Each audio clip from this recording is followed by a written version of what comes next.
మారీసన్ ఇదొక Tamil movie. Last month theatre release అయింది. కానీ తెలుగు లాంగ్వేజ్ రిలీజ్ చేయలేదు. ఇప్పుడు ఓటీటీలో తెలుగు డబ్బుడ్ వర్షన్ రిలీజ్ చేశారు. నెట్‌ఫ్లిక్స్ ఓటీటీలో అవైలబుల్‌గా ఉంది. అయితే మారీసన్ అనే తమిళ్ వర్డ్‌కి మీనింగ్ మారీచుడు అని. ఈ క్యారెక్టర్‌ని రామాయణంలో చూస్తాం మనం.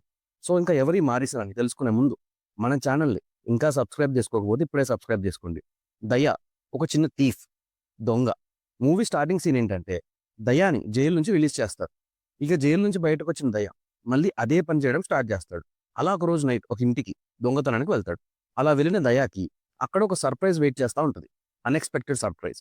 ఇంట్లో ఎవరూ లేరనుకుని వెళ్ళిన దయాకి అక్కడ వేలాయుధం కనిపిస్తాడు. కానీ వేలాయుధంకి ఒక ప్రాబ్లమ్ ఉంటది. ఆల్జీమస్ డిసీజ్‌తో ఇబ్బంది పడతా ఉంటాడు. అయితే ఒకరికొకరు హెల్ప్ చేసుకోవడానికి ఒక డీల్‌కొస్తారు. కానీ దయ గురించి మనకు తెలుసు కదా! సో, వేలాయుధంతోని ట్రావెల్ చేస్తాడు. ఇక వీళ్ళ ట్రావెల్ ఎక్కడి నుంచి ఎక్కడి వరకు వెళ్ళిందనేది రెస్ట్ ఆఫ్ ది స్టోరీ. వేలాయుధంగా వడివేలు గారు చాలా అంటే చాలా బాగా యాక్ట్ చేశారు. ఒక అల్జీమర్స్ పేషెంట్ రోల్‌లో ఆయన పర్ఫార్మెన్స్ వేరే లెవెల్. దయా క్యారెక్టర్ కూడా డీసెంట్‌గా డిజైన్ చేశారు. మెజారిటీ ఆఫ్ ది మూవీ జర్నీలోనే ఉంటుంది. అల్జీమర్స్ అంటే మతిమరుపు. అది ఎంతవరకు వెళ్తుందంటే మనం ఎవరో కూడా మర్చిపోతాం మనం. అలాంటి స్టేజ్‌కి వెళ్ళిపోతాం. అండ్ దానికి క్యూర్ కూడా లేదు. సో, ఇలా వేలాయుధం దగ్గర ఈజీగా దొబ్బేయొచ్చు అనుకుంటాడు దయ. కానీ వేలాయుధంకున్న డిసీజ్ ఎన్ని చుక్కలు చూపిస్తుందో మూవీలోనే చూడాలి. ఫస్ట్ హాఫ్ బానే ఉంది. అంటే వాళ్ళ మధ్య ఏం జరుగుతుంది? ఎవరి క్యారెక్టర్స్ ఏంటి? బేసిక్ సిట్యుయేషన్, స్టోరీ ఇదంతా అర్థం అవ్వడానికి కొంచెం టైం పడతది. అండ్ వీళ్ళ జర్నీ కూడా ఇవన్నీ. కానీ మధ్యలో కొంచెం స్లో అయినట్టు అనిపిస్తది. మళ్ళీ ప్రీ ఇంటర్వెల్ నుంచి బావుంది.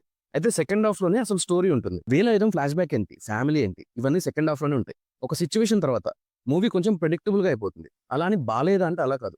ఏం జరుగుతుందో ముందే అర్థమవుతూ ఉంటుంది. కానీ ఈ అల్జీమర్స్ మనకు కావాల్సిన వాళ్ళకొస్తే ఆ పెయిన్ ఎలా ఉంటుంది అన్న ఎమోషన్ వర్క్ అయింది. సీరియస్‌లీ సెకండ్ హాఫ్ ఎమోషనల్‌గా చాలా స్ట్రాంగ్ ఉంది. ప్రెడిక్టబుల్‌గా ఉన్నా కూడా ఒక ఇంట్రెస్ట్ మాత్రం క్రియేట్ అవుతూనే వస్తుంది. యాక్చువల్ మూవీ స్టార్ట్ చేసినప్పుడు నార్మల్ స్టోరీ అనుకుని స్టార్ట్ చేశా. కానీ ఇందులో family emotions and social message కూడా ఉంది. 2 సాంగ్స్ ఉన్నాయి మూవీలో. అవి తమిళ్‌లో వస్తున్నాయి. నాకు అర్థం కాదు. బీజీఎం మాత్రం ఎమోషనల్ సీన్స్‌లో టచింగ్‌గా ఉంది. ఈ మూవీకి music director Yuvan Shankar Raja. Written by Krishnamurthy was good. ఒక నార్మల్ స్టోరీగా స్టార్ట్ అయ్యి మూవీలో చాలా టర్న్స్ తీసుకుంటుంది. Directed by Sudheesh Shankar. Emotions and acting ఇవి డైరెక్ట్ చేసే విషయంలో సుధీష్ చాలా వరకు సక్సెస్ అయ్యారు. అయితే నేను చూడ్డానికి మెయిన్ రీజన్ ఇద్దరు మంచి యాక్టర్స్ ఉన్నారని. నేను ట్రైలర్ కూడా చూడలేదు. కానీ మూవీ చూసాక ఒక సాటిస్ఫాక్షన్ ఉంది. ఫహద్ యాక్టింగ్ గురించి మనకు తెలుసు.